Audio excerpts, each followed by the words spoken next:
Hello friends, आज का जो टॉपिक है हमारा डिस्कशन का वो है एक cell organelle that is nucleus. हम जो है वो fundamental unit of life cell वाला चैप्टर जो है वो पढ़ रहे थे और उसके अंदर आज हम पढ़ेंगे न्यूक्लियस के बारे में।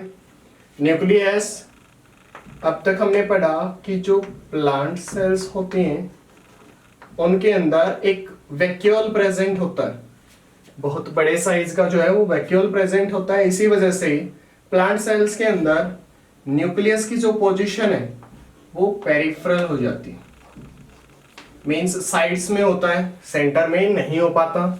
जबकि एनिमल सेल्स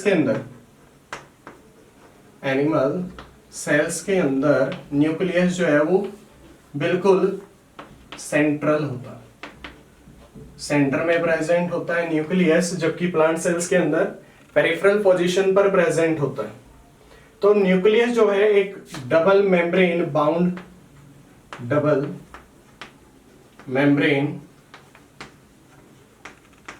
बाउंड स्ट्रक्चर होती है। कैसी स्ट्रक्चर है? Double membrane bound structure. और जो डबल मेम्ब्रेन होती है उसको जनरली हम क्या नाम देते हैं? Nuclear envelope. तो ये जो न्यूक्लियर एनवलप होती है ये डबल मेम्ब्रेन होती है जो न्यूक्लियस को कवर किए हुए। न्यूक्लियर एनवलप जो है वो पोर्स कंटेनिंग होता है, मींस इसके बीच में जो है पोर्स प्रेजेंट होते हैं न्यूक्लियर एनवलप के, और ये पोर्स जो है वो सब्सटेंसेस की मूवमेंट में हेल्प करवाते हैं। जैसे एग्जांपल ले लेते हैं,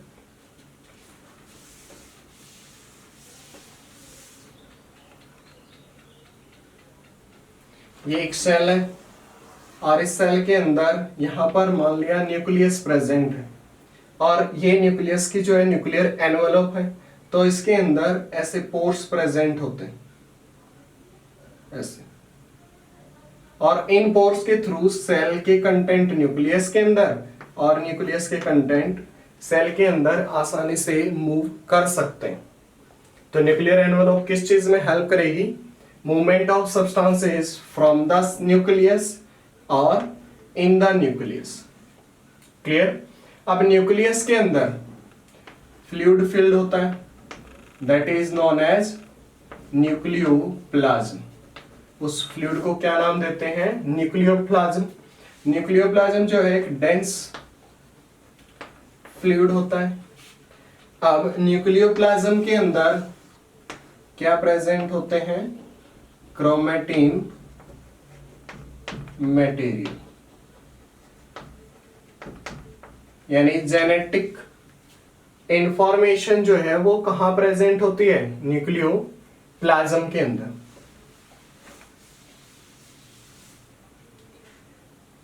तो हमने पढ़ लिया न्यूक्लियस के बाहर न्यूक्लियर एनवलप है, अंदर न्यूक्लियोप्लाज्म है, और न्यूक्लियोप्लाज्म के अंदर क्या प्रेजेंट होता है? Chromatin material. अब जो न्यूक्लियर एनवलप है इसी की जो एक्सटेंशन होती है वो फॉर्मेशन करती है एंडोप्लाज्मिक रेटिकुलम की। तो एंडोप्लाज्मिक रेटिकुलम की फॉर्मेशन किससे होती है? न्यूक्लियर एनवलप के थ्रू। न्यूक्लियर एनवलप ही एक्सटेंशन करके एंडोप्लाज्मिक रेटिकुलम की फॉर्मेशन में जो है हेल्प करती है। इसके अलावा न्यूक्लियस के अंदर न्यूक्लियोलस प्रेजेंट होता है और ये न्यूक्लियोलस के अंदर आरएनए मींस राइबोन्यूक्लिक एसिड और प्रोटीन्स प्रेजेंट होते हैं, और ये फॉर्मेशन करते हैं राइबोसोम्स की। और राइबोसोम जो है वो प्रोटीन फैक्ट्री होते हैं, मींस ये सेल के लिए प्रोटीन की फॉर्मेशन में हेल्प करेंगे, प्रोटीन्स बनाएंगे, और यही प्रोटीन्स जो है वो सेल के लिए एंजाइम्स का फंक्शन करेंगे, मेटाबॉलिज्म को परफॉर्म करने में हेल्प करवाएंगे। तो जो प्रोटीन्स न्यूक्लियोलस फॉर्मेशन करता है, जो राइबोसोम्स न्यूक्लियोलस बनाता है, उसके थ्रू जो प्रोटीन्स बनाए जाते हैं वो प्रोटीन सेल के फंक्शंस को परफॉर्म करने में हेल्प करता है। अब कुछ क्रोमेटिन मटेरियल के बारे में पढ़ लेते हैं। उससे पहले हम दो टर्म्स को एक्सप्लेन कर लेते हैं। Diploid set. अब जो क्रोमेटिन मटेरियल होता है यदि वो पेयरिंग में प्रेजेंट हो,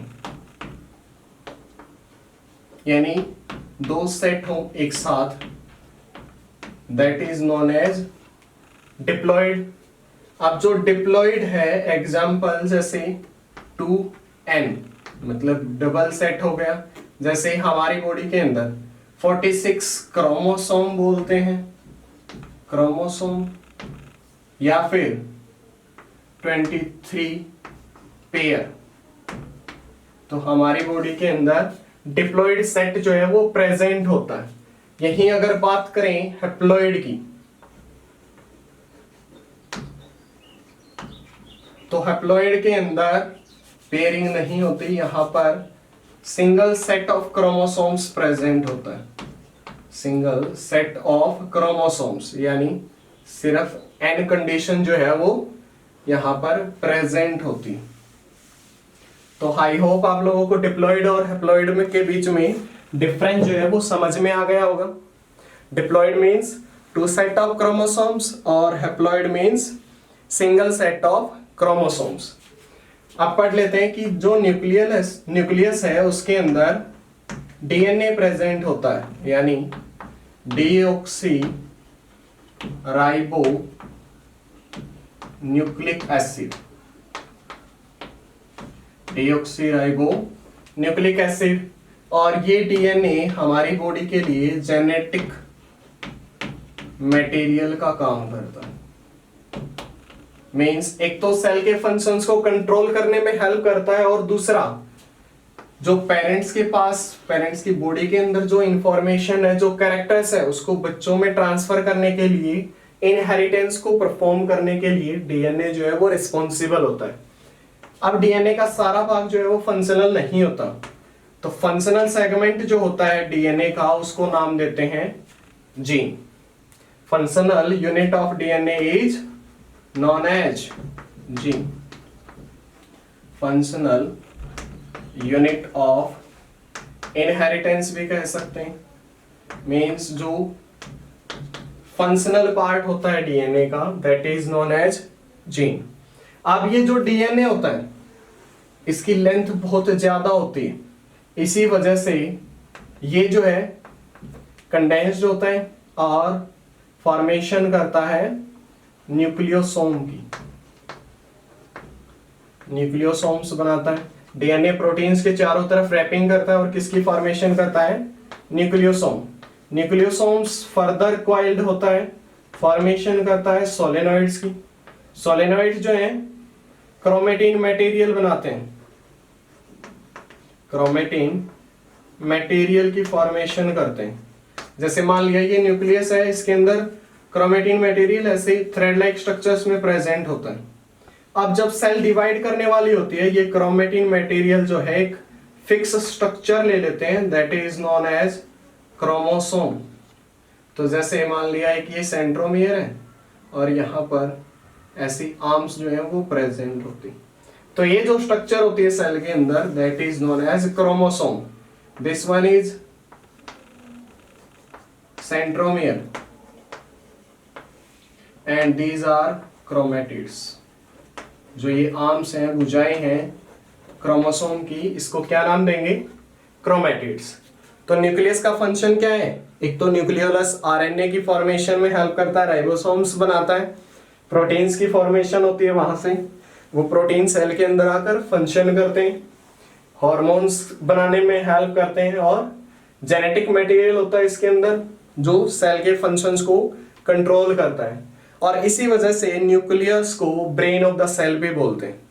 अब हर एक यूकैरियोटिक सेल के अंदर न्यूक्लियस जो है वो प्रेजेंट होता है, except some cell, example RBC. हर एक सेल के अंदर न्यूक्लियस जो है वो प्रेजेंट होता है, लेकिन किसके अंदर प्रेजेंट नहीं होता? आरबीसीज के अंदर। मैच्योर आरबीसीज के अंदर न्यूक्लियस प्रेजेंट नहीं होता।